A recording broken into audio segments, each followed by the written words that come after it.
Abusiafo edini yesay eno anu so tvgh edini yesay so tvgh abusia so nyan subscribe channel, subscribe no like no comment no share e de ama afoforo so nya bi e de ahwe mo so mfokwaku Alaska matenase enne so ye da foforo de maye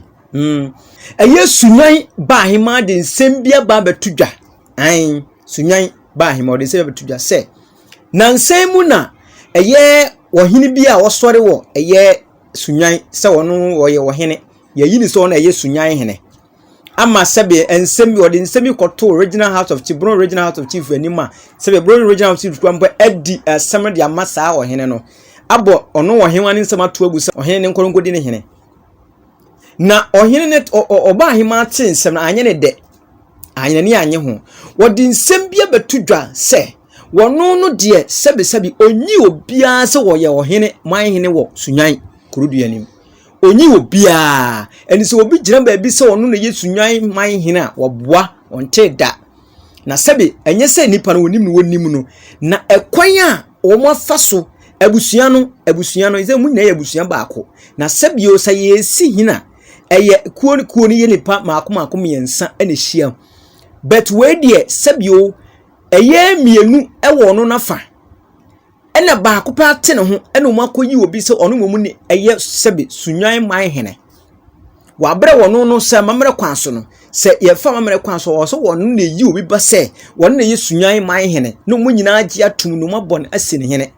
na we de wonti kotam wonti jame oti yan se yesi obi a wo eye sunyan ye wono ye sunyan man hene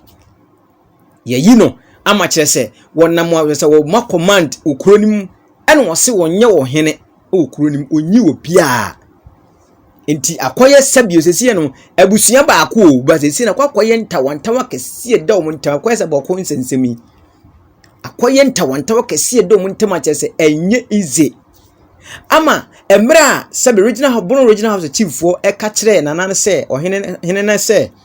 won kono nkodi ne hene na oba ahima nsem ode beto manim no muhwe mu no sabi se o man hu ne ti an hu ne nan eno mu bo oba ahima nsem tugu no mo so wonko saa injense no to ono no so se ma wontimi ni ade se wontimi ni hene se ema ne yie no o ma bo ato agu wonko eye wo hene ye yi ne fufure ya na oba ahima so wonim ne ba bia no wa issue statement bi ne mpanimfo ya beto eye sunyan fo mpanimfo anim sunyan kuro nanim se obedi dwumadie bi ni ade wo kuro no we na eye sunyan FM for a radio station we sunyan efre oba ahima interview no busa ne nsem efa saa wo hene yi hu ne wono no so a side of story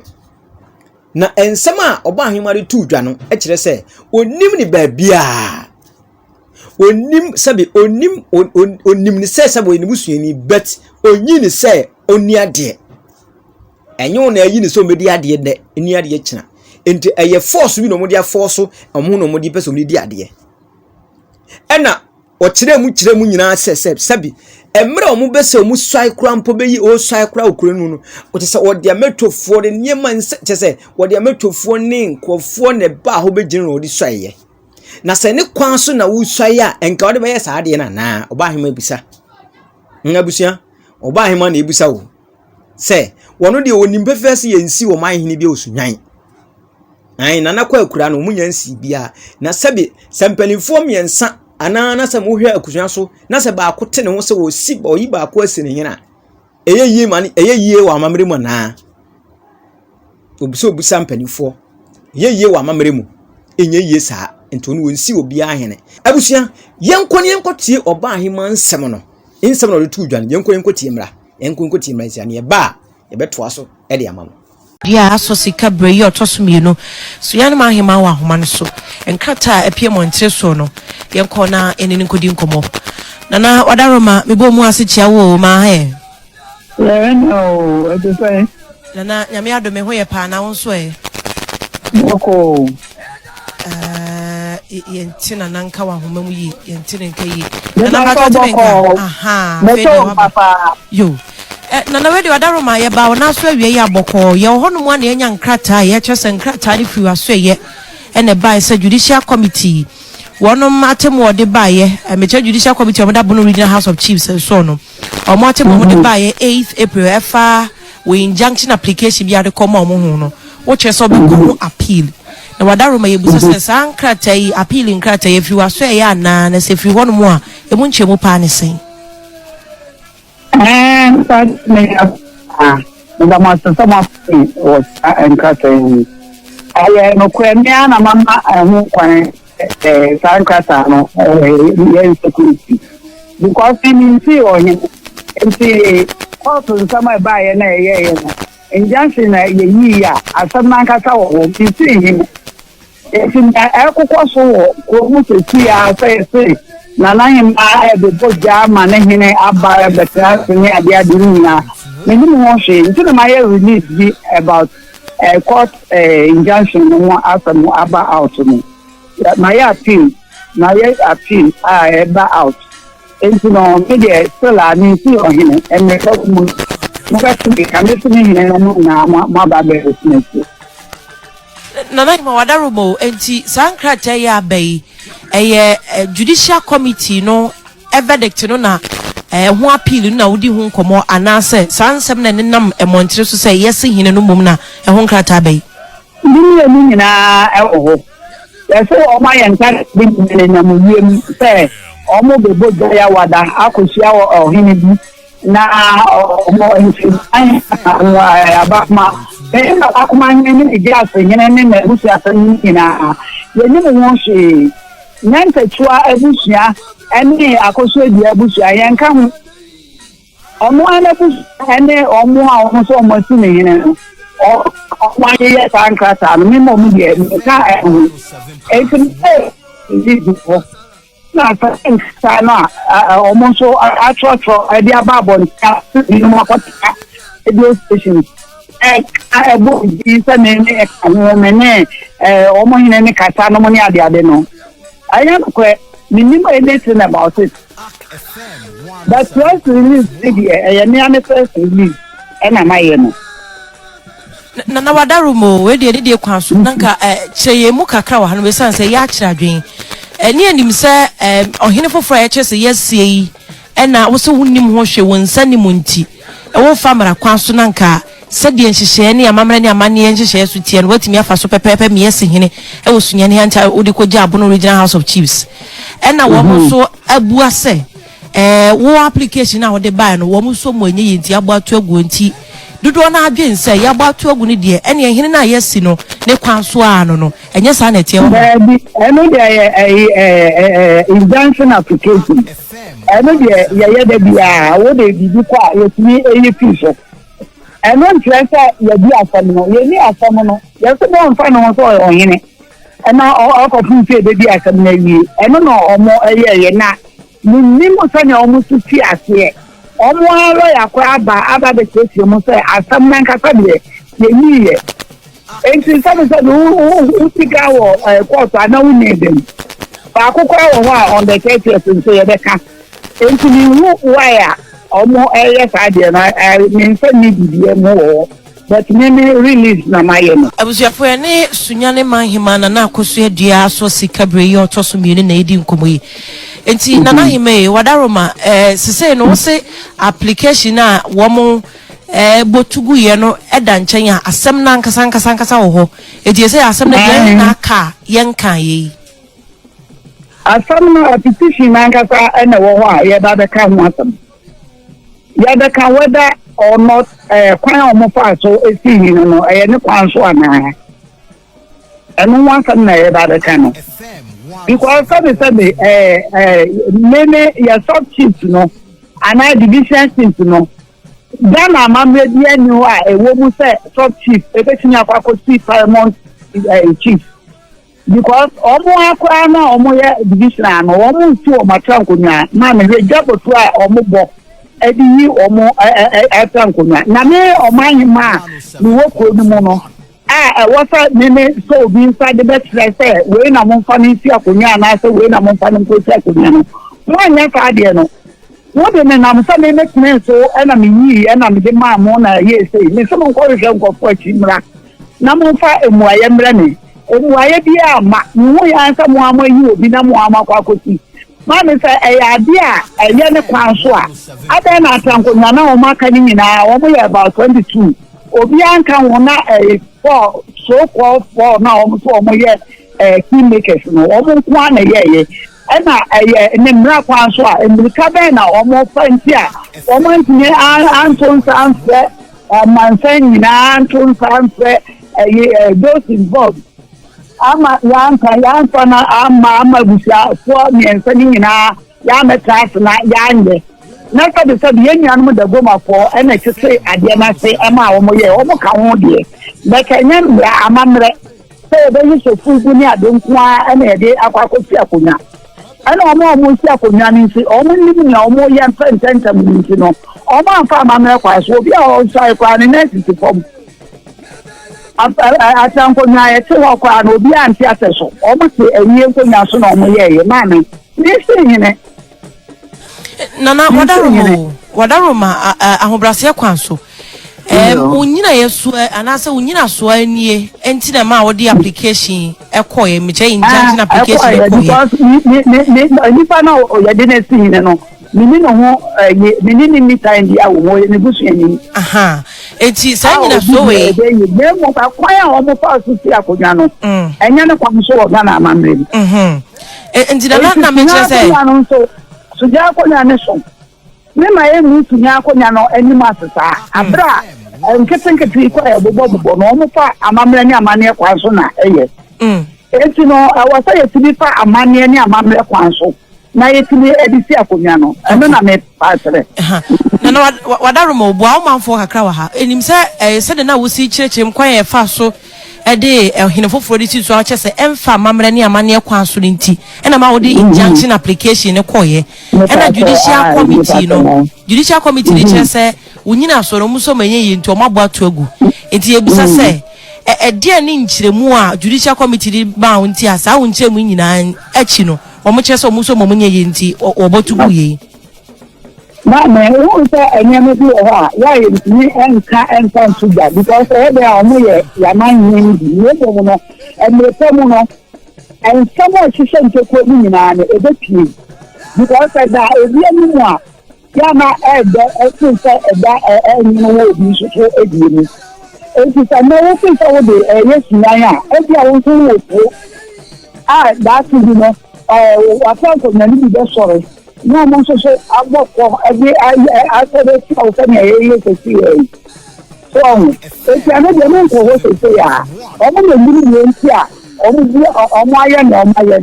na ni na de ba de di man se ya ni na de ba de di man se ya because that man come here enti mi se mo no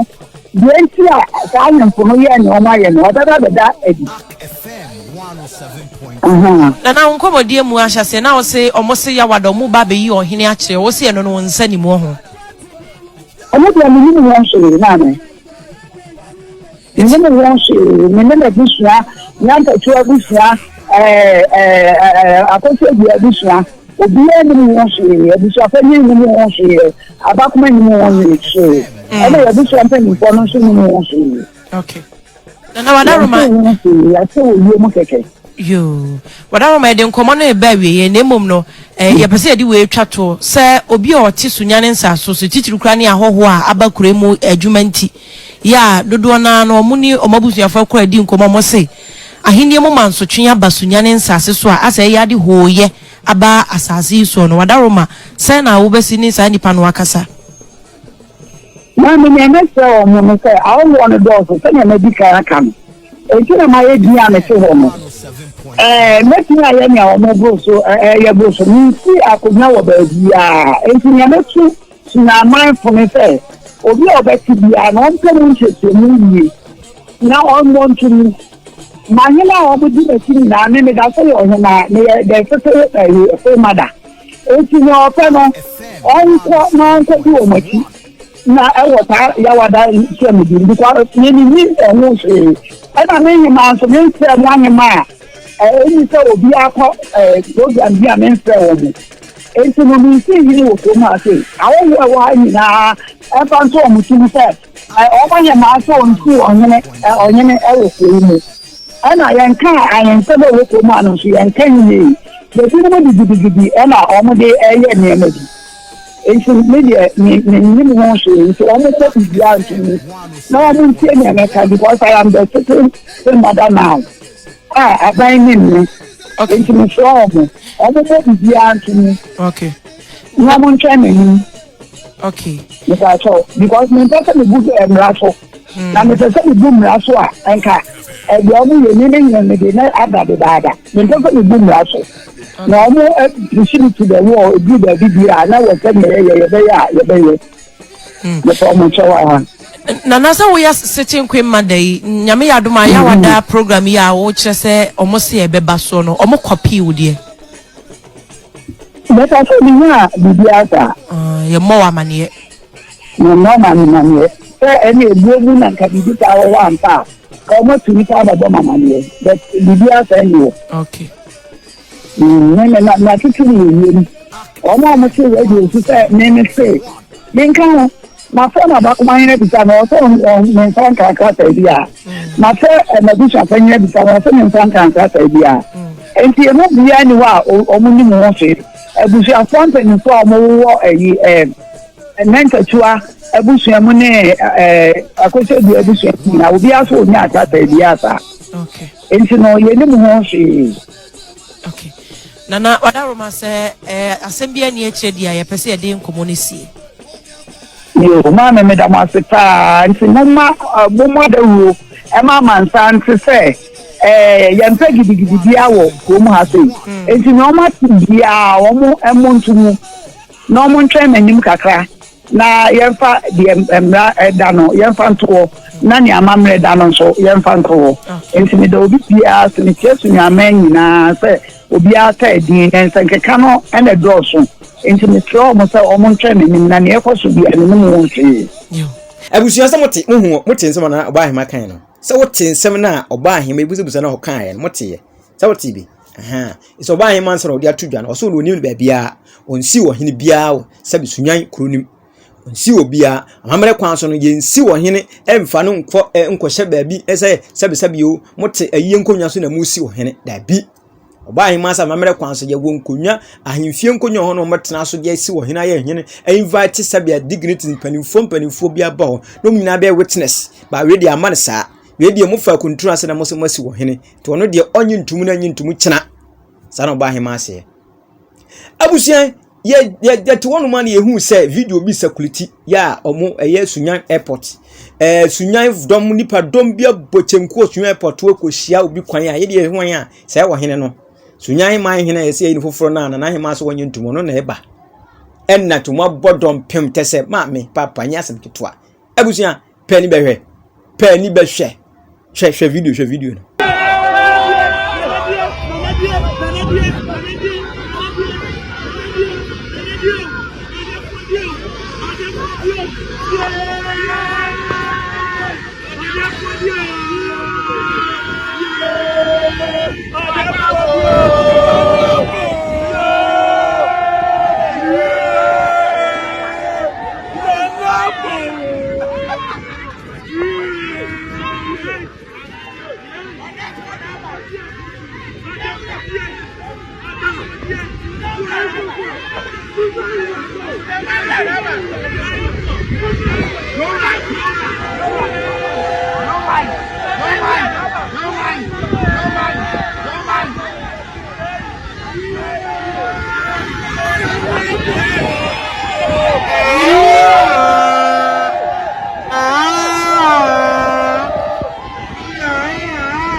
Some who video no course no. Just almost 1 year just some do must see my hene. I 1 year so much so my hene. Abusia before say bet to us no. Unyan subscribe channel is mame. Aye. So unyan subscribe channel subscribe. Na like na comment na share for my hofro nya be dey. Enhwe e wo so ti dwumadi so. Afeso nka boto so mienu. Abusia se wudi dwumadi bi na wo shop bi wo ton ye ma wo ye dwumadi bi a wudi a opeso bo hu dawuro bia na. Na opase ye bo hu dawuro ma social media so ne ade bia na. Fa number ye twagui. Fa number na free so ti for office sie. Free office line no. Na free na ye no ni nkomo. Ye no ni nkomo bibi kitwe bi na obetwea ne ye mmɔ ho advert ye nya ho dawuro ma ye mmɔ ho ye nya ho dede ma na sabio odwumadi nso entumpon enye kese wade ase enti fa number sese advert bi opese ra na ma bia fa ye be ra ne so de dan e de ama wo eye so tv na mugusu a mo hwe no ye wo sunyan ensensem no sunyan ahemfo ahenie nsem bi a asore kakra oba ahema ni wo hene yeyi no oba ahema so wonyi wo hene abusuafo no bi so munyiye but sunyan man no bi so mayi wo hene ya ze ebi di ohene na chi ebi so di ohema na chi eza akwakoye bantam hinu akwaye de se boko ne mampurusi fonto kwaye ntoko omokun agusase ne ayi gusase ne boko fonto ko omokun sa na eza akwakoye o abusua ba akomo but emu ntawantawa na abetom sisiye tawantawa betom aje se enye kura enye enti we na ye kase sabio edenketenkete no fin se ya na keti problem kesi ya beto wonam enti enne ye sha ase ese ne boba no abusuafo mpanimfo no mo stakeholder panimfo bam no mo mmerem no mo nka no mo solve mfiri honom se twase wo hene ni di ade ne yeyi a mo ni se what ya se bibi obi a ntwa ye bia mo nka ne nkoye because sabio ebeye nketenkete no fin se ya na aye kwom sabi akoye se bola suja no eda wase nketenkete gbatia ne wom na ahye so what ya se nti ebesre atiefo yebesra adofo na nanom panifo mo sunyan na na matran konwa mo sunyan abisim bro original ho chief fo nyina mo ye mo ba ho no mo ba meeting ya de nyina mo mfra meeting na mo no mo ntena se na mo nkasa na de yie mo fa yie ntu yie na sabio obi anim na chi asem obi anim ade chiemu nsem obi nim da se obosore ya se obi be sore ne wote ya se na wawuo ntisi ya ne ya nsore ne ya nso ano ntemu a ye de saa na agensem ya ni ma bi ketenkete agudi sana agensem isi ya ba hima so wono wonsi wo hene kuro no mu mpalimfo no bi so mo se wo hene ndi ezi ahweche switch die hin na ye gie die hin na ye den oba hima servo eye ohene no ede ne koma original cheese fo se bia bo atogu ode ne court nsem de so ho mu gu so mu die mu nyinwie original cheese se onkoro nkodi ne hene ne ba ne se na oba hima chinche atwa no de onti ase echine e interest be na oba hima wo ahene anim ana oba hima de ma na ba bia na eya sembusa na mebusa sawati ase enti abusuafo